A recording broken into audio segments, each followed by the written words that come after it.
when Hurricane Ida churned over Lafourche Parish for hours.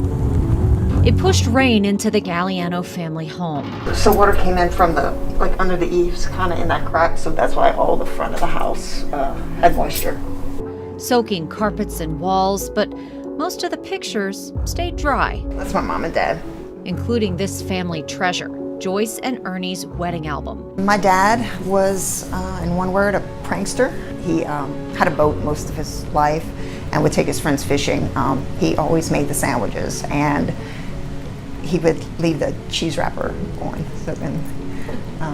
Ernie worked in the oil business and retired at the young age of 51, coddling a love of classic cars.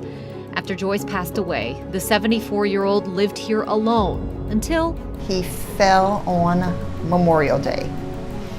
On that Monday morning, he fell in his bathroom. He hurt his back, requiring surgery and then rehab at South Lafourche Nursing and Rehab in Cutoff.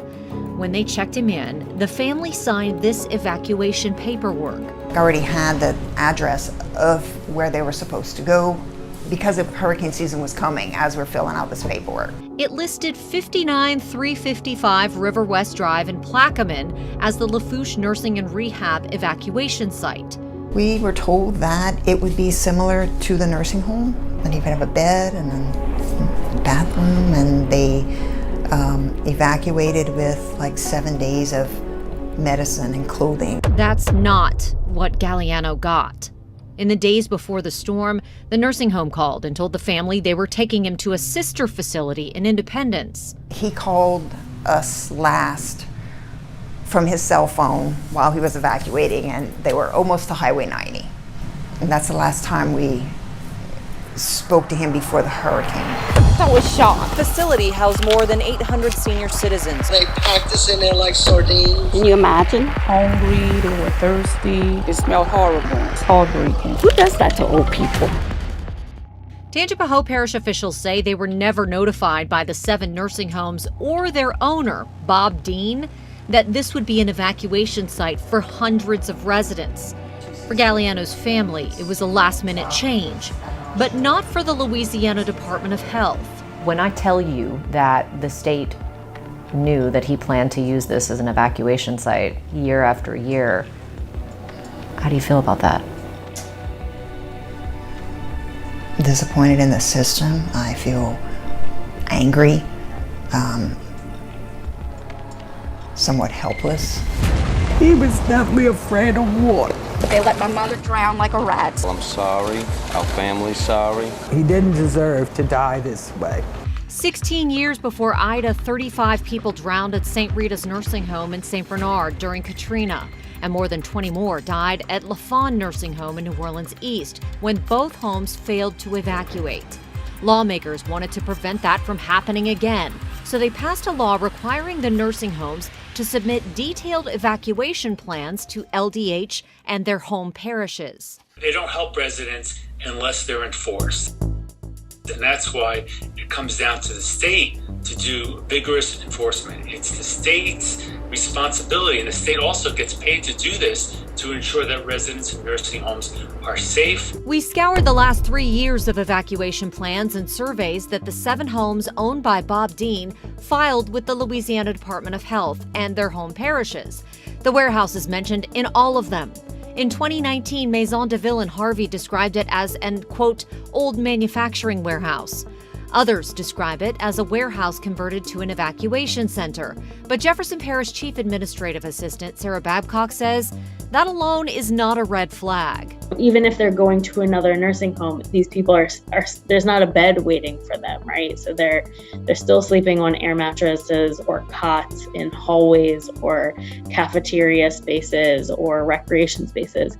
And that's really the same as our shelters. Babcock says there were too many people without enough staff to provide adequate care. But hurricane summaries written by some of the nursing home administrators indicate the buildings themselves were also a problem. The summaries say Dean feared one of 3 buildings in the complex couldn't withstand Ida's Category 4 winds. Another building then flooded, so they moved all the residents into one, mattress to mattress. Can you imagine what the story would be right now if he had left them spread out in 3 buildings and one of those buildings got knocked down? I mean, that was the prudent thing to do. Dean's attorney admits staffing was a problem in the days after the storm. Clearly, they were not properly caring for the residents there and not asking for help. But advocates for nursing home residents say they should never be on mattresses on the floor. The nursing home got paid for the days that those residents weren't in a safe place, weren't in a warm bed, but were in an air mattress in a warehouse. How is that fair and how is that appropriate? Records indicate the first time the Louisiana Department of Health went into the warehouse was August 27th. They never inspected it as an evacuation shelter before that, and neither did the state fire marshal or the parishes, even though Dean's nursing homes spelled out in their evacuation plans that they plan to use it for at least the last 3 years. LDH's communications director says the agency is, quote, not required to inspect a non-licensed evacuation site before a storm. And the state fire marshal's office says it can find no records they were ever called to do a shelter inspection there. There has to be a better plan. That new law passed after Katrina also created the Nursing Home Emergency Preparedness Review Committee to closely review the plans for the state. LDH admits that committee met to create the model that nursing homes use to create their plans.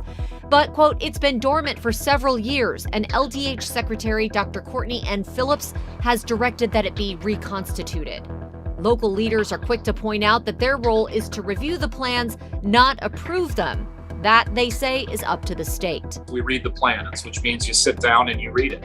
And then from there, if there's things that are concerning, you would document that and propose that to the state. None of the plans indicated the parishes made any recommendations after reviewing them. We submitted a plan as required by law. No one complained about it. Everybody said, this is fine. We executed the plan flawlessly. Even LDH agrees with that. They went by and saw it, said, this is good. People are coming in, everything's good.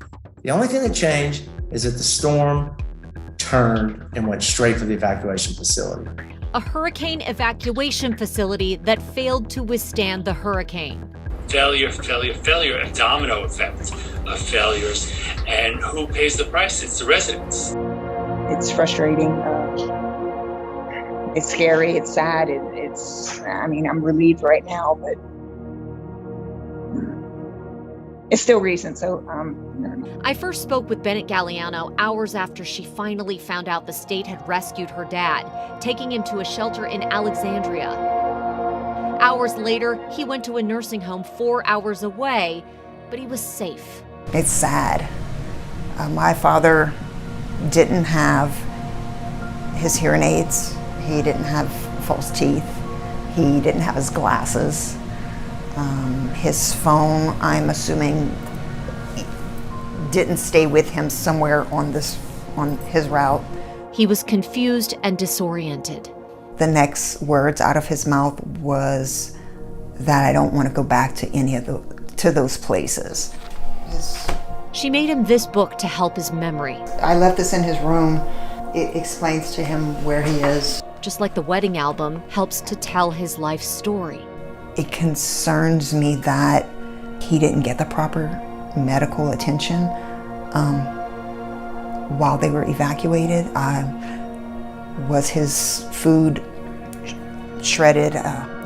He had trouble swallowing and a history of aspirating, food going down the wrong pipe, causing an infection in his lungs.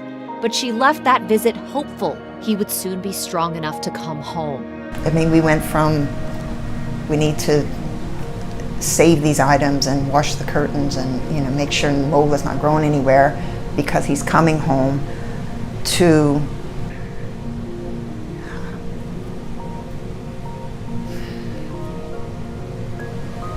he's not coming back.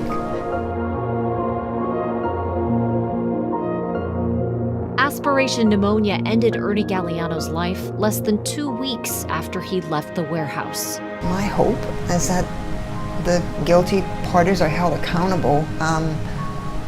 More than that it never happens again.